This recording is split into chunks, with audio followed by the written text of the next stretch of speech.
அன்னை தகவல் சேனலில் இன்றைக்கி என்ன பார்க்க போகிறோம் அப்படின்னா, பொது சுகாதார மற்றும் நோய் தடுப்பு மருந்து துறை மற்றும் மாவட்ட சுகாதார சங்கம் விருதுநகரில் பணி அப்படின்னு சொல்லியிருக்காங்க.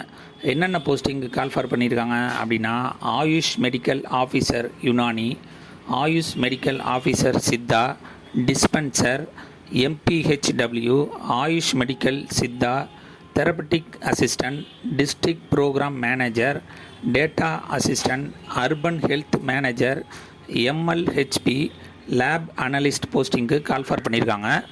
இவங்க என்ன படிச்சிருக்கணும் மற்றும் சேலரி எவ்வளோ அப்படிங்கிறத பற்றி இப்போ பார்க்கலாம். First AYUSH medical officer Unani, BUMS முடித்தவங்க இதுக்கு விண்ணப்பிக்கலாம் அப்படின்னு சொல்லியிருக்காங்க. ரிஜிஸ்டர்டு போர்டு அண்டு கவுன்சிலில் படித்தவங்க மட்டும்தான் இதுக்கு விண்ணப்பிக்க முடியும். இந்தியன் மெடிசன் மற்றும் டிஎஸ்எம்சி மற்றும் டிஎன்ஹெச்எம்சி முடித்தவங்க இதுக்கு விண்ணப்பிக்கலாம் அப்படின்னு சொல்கிறாங்க. Starting salary 34,000. Second AYUSH medical officer Siddha, BSMS முடித்தவங்க இதுக்கு விண்ணப்பிக்கலாம். அவங்களும் இந்த ரிஜிஸ்டர்டு போர்டு மற்றும் கவுன்சிலில் முடித்தவங்க விண்ணப்பிக்கலான்னு சொல்கிறாங்க. இந்தியன் மெடிசின், டிஎஸ்எம்சி, டிஎன்ஹெச்எம்சியில் முடித்தவங்க இதுக்கு விண்ணப்பிக்கலாம். சேலரி 34,000 அப்படின்னு சொல்கிறாங்க.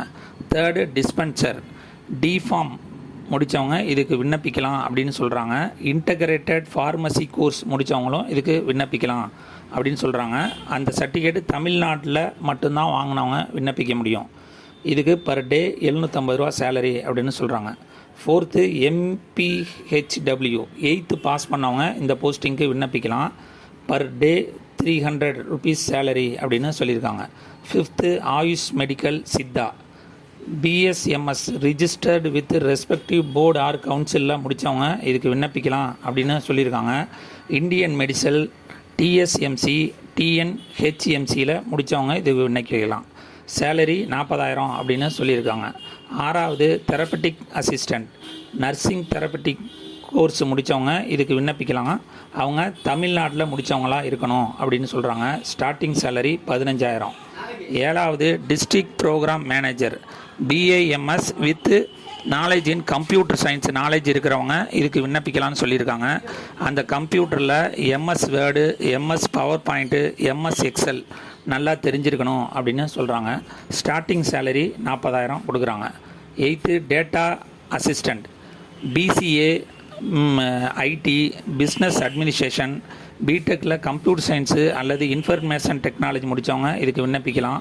மேலும் பிசிஏ, பிபிஏ, பிஎஸ்சியில் 1 year diploma certificate course in computer சயின்ஸில் முடித்தவங்களும் இதுக்கு விண்ணப்பிக்கலாம்னு சொல்லியிருக்காங்க. ரெகனைஸ்டு இன்ஸ்டியூட் அண்டு யூனிவர்சிட்டியில் படித்தவங்க மட்டும்தான் இதுக்கு விண்ணப்பிக்க முடியும். சேலரி 15,000 சொல்லியிருக்காங்க. 9th urban health manager, MSc nursing அல்லது பிஎஸ்சி நர்சிங் வித் 3 வருஷம் எக்ஸ்பீரியன்ஸ் கம்பல்சரியாக இருக்கிறவங்க இதுக்கு விண்ணப்பிக்கலாம் அப்படின்னு சொல்லியிருக்காங்க. Starting salary 25,000. 10th MLHP, diploma in GNM மற்றும் பிஎஸ்சி நர்சிங் ஃப்ரம் கவர்மெண்ட் அல்லது கவர்மெண்ட் அப்ரூவ்டு ப்ரைவேட் நர்சிங் காலேஜில் முடித்தவங்களும் இதுக்கு விண்ணப்பிக்கலாம் அப்படின்னு சொல்லியிருக்காங்க. அது இந்தியன் நர்சிங் கவுன்சிலில் ரிஜிஸ்டர் ஆனதாக இருக்கணும் அப்படின்னு சொல்கிறாங்க. Starting salary 15,000. கடைசியாக lab assistant analyst, 12th pass மற்றும் டிஎம்எல்டி 2 வருஷம் கோர்ஸ் முடித்தவங்க இதுக்கு விண்ணப்பிக்கலாம்னு சொல்லியிருக்காங்க. சேலரி 13,000. இவங்கெல்லாம் டிஸ்கிரிப்ஷனில் லிங்க்கு மற்றும் அப்ளிகேஷன் ஃபார்ம் கொடுத்துருக்கேன். அந்த அப்ளிகேஷன் ஃபார்மை ஃபில் பண்ணி அதோட எஜுகேஷ்னல் சர்டிஃபிகேட் மற்றும் இதர சான்றிதழ் வச்சுருந்தீங்க அதெல்லாம் வச்சு முன்னுரிமை சான்று வச்சுருந்தீங்கன்னா அப்ளை பண்ணுங்கள். விண்ணப்பிக்க கடைசி நாள் 8/4/2024 மாலை 5 மணி அப்படின்னு சொல்லியிருக்காங்க. எந்த அட்ரஸுக்கு அந்த அப்ளிகேஷன் மற்றும் அட்டாச்மெண்ட் அனுப்பணும் அப்படின்னா, மாவட்ட நலவாழ்வு சங்கம், துணை இயக்குனர், சுகாதார பணிகள் அலுவலகம், மாவட்ட ஆட்சியர் வளாகம், விருதுநகர் மாவட்டம் 626001க்கு அனுப்புங்க. விண்ணப்பித்து வெற்றி பெற்று பணியில் சேருக. நன்றி, வணக்கம்.